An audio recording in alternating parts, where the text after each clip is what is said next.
Hello students, I Aarti ma'am welcome you all to yet another session of English online class dated 23 September 2020।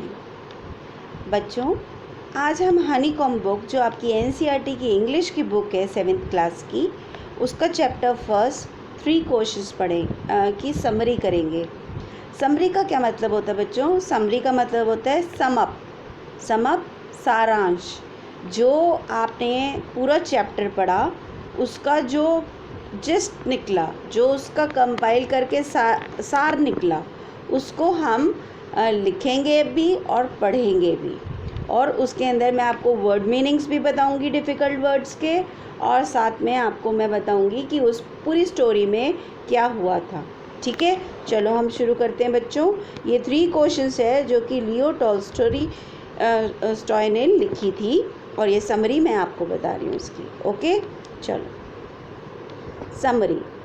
There was a certain king who believed that he would not fail if he knew what was the right time for every action, who were the right people to be with, and what was the most important thing to do, until he proclaimed that he would give a great reward to the person who can answer his 3 questions।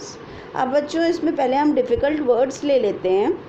Difficult words में हमारा आएगा certain, believed,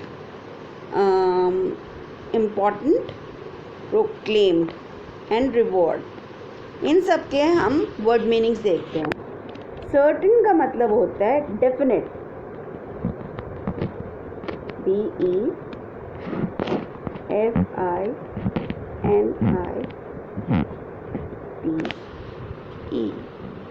DEFINITE, definite यानी कि जो कि specific नहीं है लेकिन है वो वहाँ पे।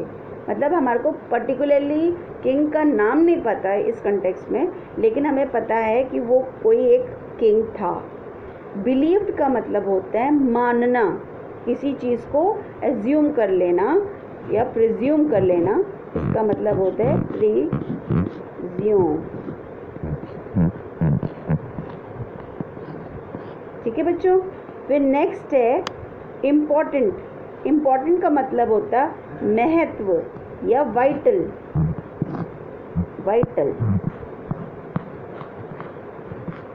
ठीक है, वाइटल इम्पॉर्टेंट है, उसको करना ही करना है, रूल जैसे करते हैं ना हम। अब प्रोक्लेम का मतलब होता है घोषणा करना या डिक्लेयर करना। डिक्लेयर लिख लेते हैं, डिक्लेयर। ठीक है बेटा, डिक्लेयर होता है। उसके बाद अब हमने सारे के सारे अपने वर्ड मीनिंग्स कर लिए पैराग्राफ नंबर 1 से। अब हम इसका मीनिंग समझेंगे। तो सर्टेन का होता है डेफिनेट, बिलीव का होता है प्रिज्यूम, इम्पोर्टेंस का होता है वाइटल, प्रोक्लेम का होता है डिक्लेयर, और रिवॉर्ड का होता है प्राइज। आपको प्राइज़ मिलता है ना, जैसे आपने कोई कंपटीशन लड़ा हो तो उसके अंदर आपकी कोई पोजीशन आती है, फिर आपको प्राइज़ मिलता है, दैट इज़ रिवॉर्ड। आपको रिवॉर्ड दिया जाता है कि आपने इतना एफर्ट किया तो उसके बदले में आपको रिवॉर्ड मिलता है। ठीक है, जैसे कोई अच्छी कहते हैं ना, कोई अच्छा काम करो तो आपको रिवॉर्ड देगा भगवान, क्योंकि वो आपकी अच्छी डीड्स की, गुड डीड्स की आपको रिवॉर्ड देता है, दैट इज़ अ रिवॉर्ड। अब हम इसका पहले फर्स्ट स्टैंजा को मतलब समझ लेते हैं। There was a certain king who believed that he would not fail if he knew। कहीं पे एक किंग था, राजा था, जो कि ये मानता था कि अगर उससे अच्छा राजा बनना है और उसे कभी फेल नहीं होना है तो उसे 3 चीज़ों के बारे में पता होना चाहिए। आप जानते हैं 3 चीज़ें क्या थी? What was the right time for every action? हर काम को करने का सही समय क्या है? हर काम को करने का, एवरी एक्शन, हर काम को करने का सही समय क्या है? पहली बात तो उससे ये जानना था। सेकंड कहता है वो, who were the right people to be with. कौन से सही लोग थे? राइट पीपल, कौन से ऐसे सही लोग थे जिनके साथ वो रहे, जिनका वो साथ बनाए। And what was the most important thing to do, और ऐसा कौन सा काम है या ऐसी कौन सी चीज़ है जो वो करे तो फिर वो जो है कभी फेल नहीं होगा। ये 3 बातें थी बच्चों, जो कि वो सोचता था कि अगर मुझे ये 3 बातें पता चल गई तो मैं कभी फेल नहीं होऊंगा। अब इसके लिए उसने क्या किया, until he proclaimed that he would give a great reward to person who can answer these 3 questions। तो उसने क्या किया, ये डिक्लेयर करा दिया, ये मुनादी कराते थे ना पहले के लोग, ढिंडोरा पीटते थे और बताते थे, घोषणा करना जिसे कहते हैं। घोषणा की उसने कि जो पर्सन मुझे ये 3 क्वेश्चंस का आंसर देगा उसको वो ग्रेट रिवॉर्ड देगा, बहुत अच्छा इनाम देगा। रिवॉर्ड का मतलब होता है इनाम, वो बहुत अच्छा रिवॉर्ड देगा। ठीक है, चलो हम नेक्स्ट स्टेंजा पे आते हैं। A lot of learned main went for their answers. Unfortunately, their answers did not satisfy the king. So the king decided to consult a wise hermit. He saw the hermit digging the ground, and out of compassion, he did it for the hermit. He kept on asking the 3 questions, but hermit also kept silent until hours passed and it was already sunset। बच्चों इसमें हम पहले difficult words लेते हैं। Learned, unfortunately, hermit, compassion. Learned का मतलब होता है बच्चों जो कि जानकार होते हैं ना, जिनको नॉलेज होती है, वो कहलाते हैं लर्नेड मैन। लर्नेड का मतलब होता है नॉलेजेबल।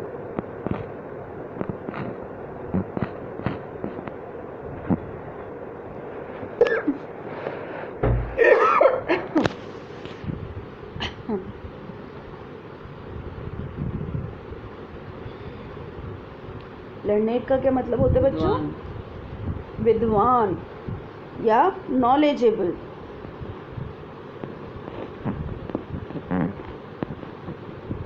हाँ, ठीक है। लर्नेड का मतलब होता है नॉलेजेबल। अनफॉर्चुनेटली का मतलब होता है दुर्भाग्यपूर्ण, जिसको कहते हैं दुर्भाग्य से, या फिर हम उसे क्या कहते हैं, by bad luck. By bad luck, इसका मीनिंग क्या होता है? By bad luck. बेटा ये के है लास्ट में, मैं यहाँ लिख देती हूँ के, ठीक है, बाय बैड लक। अब हर्मिट का मतलब क्या होता है? हर्मिट का मतलब होता है सन्यासी, मॉन्क, MONK, मॉन्क, ठीक है। कंपैशन का मतलब क्या होता है? कंपैशन का मतलब होता है दया दिखाना, सिंपैथी रखना किसी के लिए। कंपैशन का मतलब होता है सिंपैथी, SYMPATHY,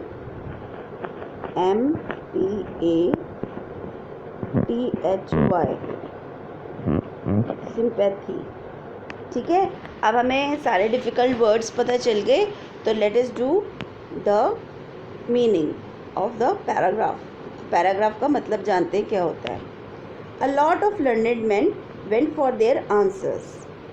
अब क्या हुआ, राजा ने जब कहा कि मुझे ये 3 क्वेश्चंस का जो आंसर देगा मैं उसको प्राइज़ दूंगा, उसको रिवॉर्ड दूंगा, इनाम दूंगा, तो क्या हुआ, लर्नेड जो मैन थे, जो जिनके पास जानकारी थी और जो सज्जन पुरुष थे, जिनको नॉलेज थी, वो जो थे आए राजा के पास आंसर देने के लिए। Unfortunately their answers did not satisfy the king. जो किंग है उसके वो जो है अनफॉर्चुनेटली, दुर्भाग्यवश, वो जो था सेटिस्फाई नहीं हुआ। सेटिस्फाई का मतलब मैंने बताना भूल गई। सेटिस्फाई का मतलब होता है संतुष्ट, उसकी बात से संतुष्ट नहीं होता। संतुष्ट को और हम कहते हैं इंग्लिश में सफाइस,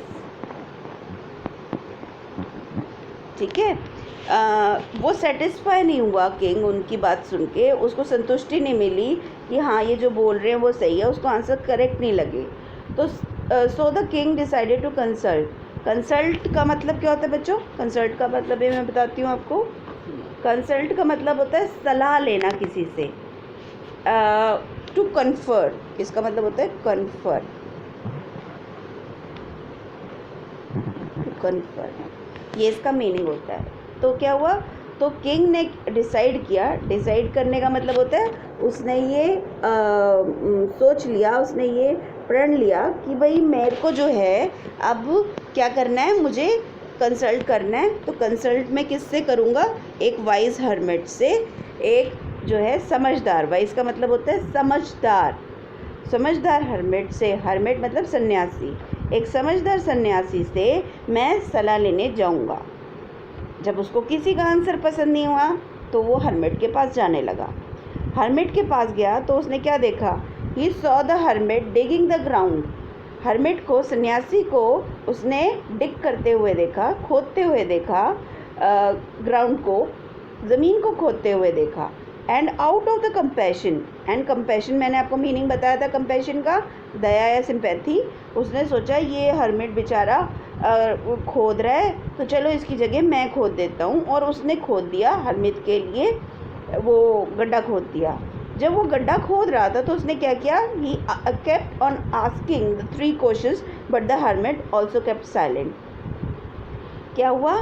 जो राजा था उसने वो लगातार गड्ढा तो खोदता रहा, लेकिन साथ साथ हर्मिट से, सन्यासी से ये पूछता रहा बार बार कि बताओ मेरे ये 3 क्वेश्चंस का आंसर, जो मैंने आपको पहले फर्स्ट सेकंड थर्ड करके सारे क्वेश्चंस बताए थे ना, वो तीनों क्वेश्चंस का आंसर उससे पूछता रहा। लेकिन जो हर्मिट था, सन्यासी था, वो साइलेंट रहा। साइलेंट का मतलब होता है मौन या म्यूट, MUTE, म्यूट। ठीक है, इसका भी लिख लेना वर्ड मीनिंग्स में।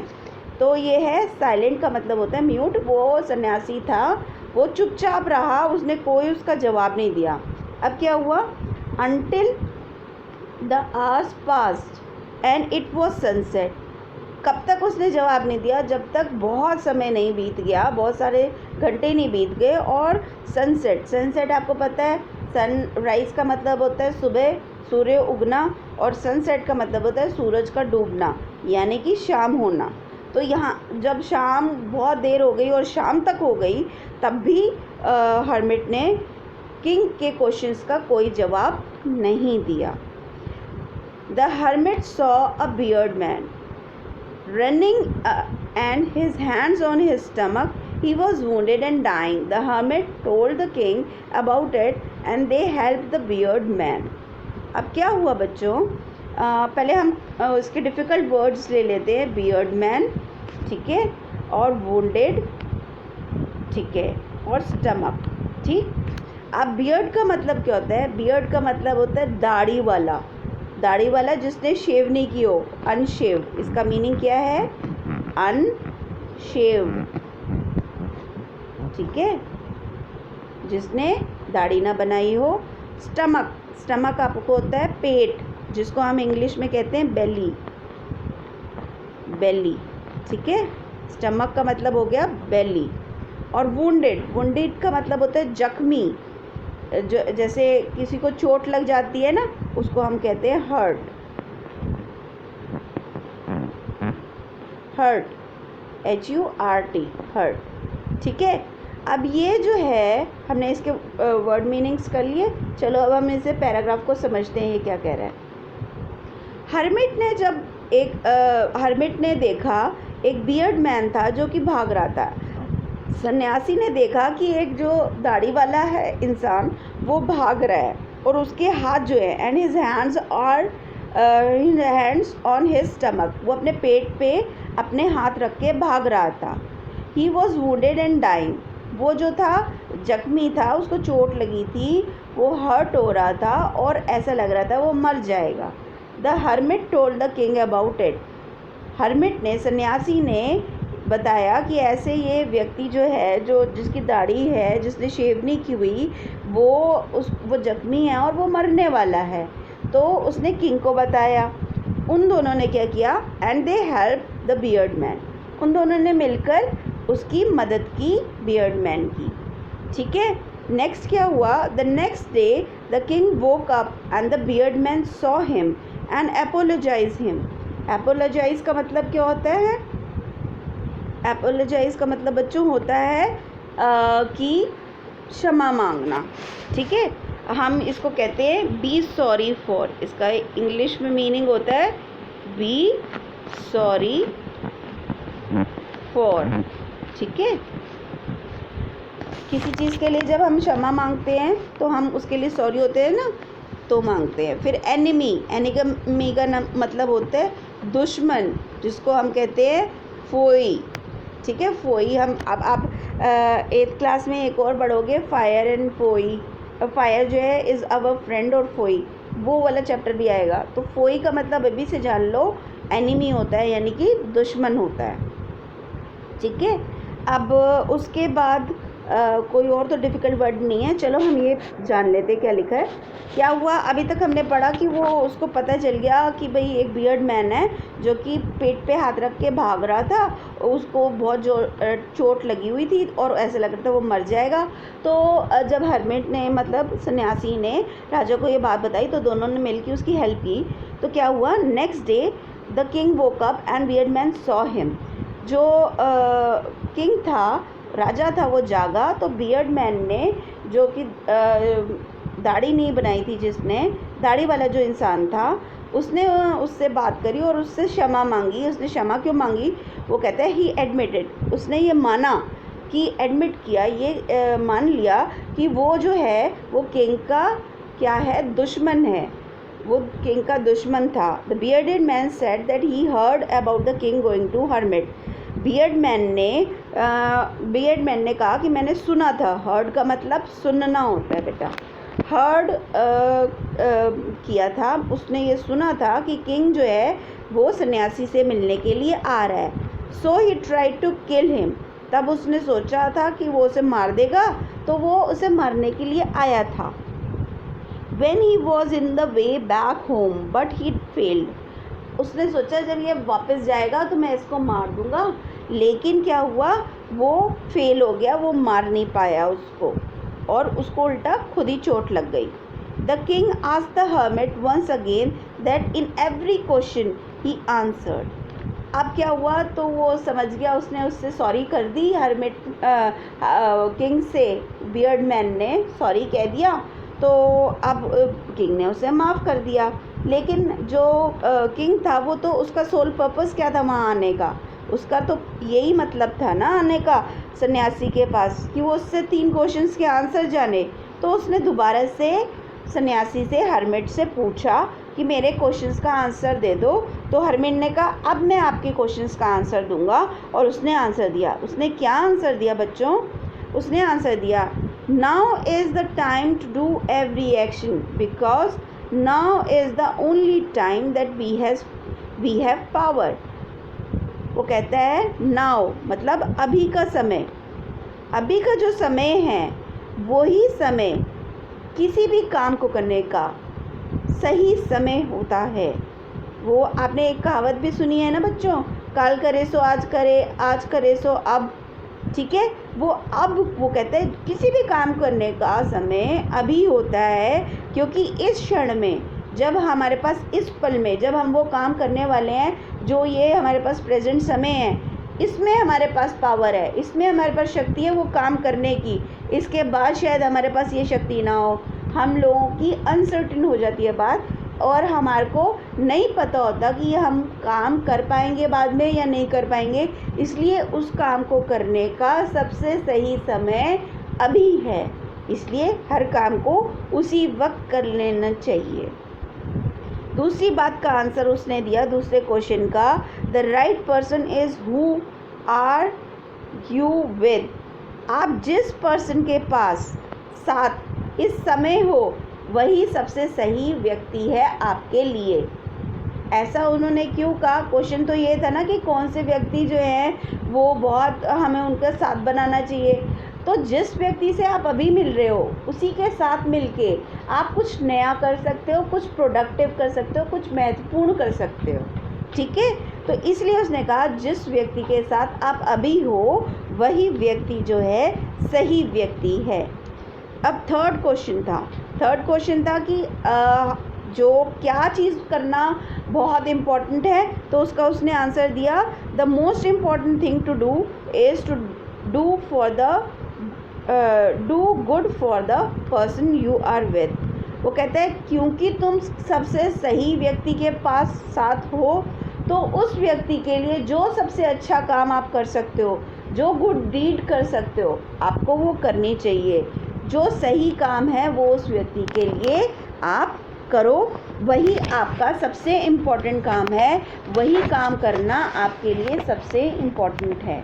तो इस जो कहानी है उसका सार बच्चों ये है कि अगर हमें कोई काम करना है तो उसको काम करने का सही वक्त वही होता है जब हमें वो काम सूझता है या वो काम हमें करना होता है, ठीक है। और दूसरी बात है, हमारे साथ रहने वाला सही व्यक्ति वही है जो उस पल में हमारे साथ है, चाहे वो मुश्किल का वक्त है, चाहे वो खुशी का वक्त है। जो व्यक्ति हमारे साथ उस पल में है वही व्यक्ति सही व्यक्ति होता है, और उस व्यक्ति के लिए हमें सारे अच्छे काम करने चाहिए क्योंकि वही सही काम होते हैं। तो बच्चों ये थी हमारी द 3 क्वेश्चन स्टोरी। इसकी मैंने आपको समरी बता दी है। आपको कोई भी डाउट हो तो बच्चों आप मुझसे पूछ सकते हो, ठीक है। Okay, we conclude this story right now.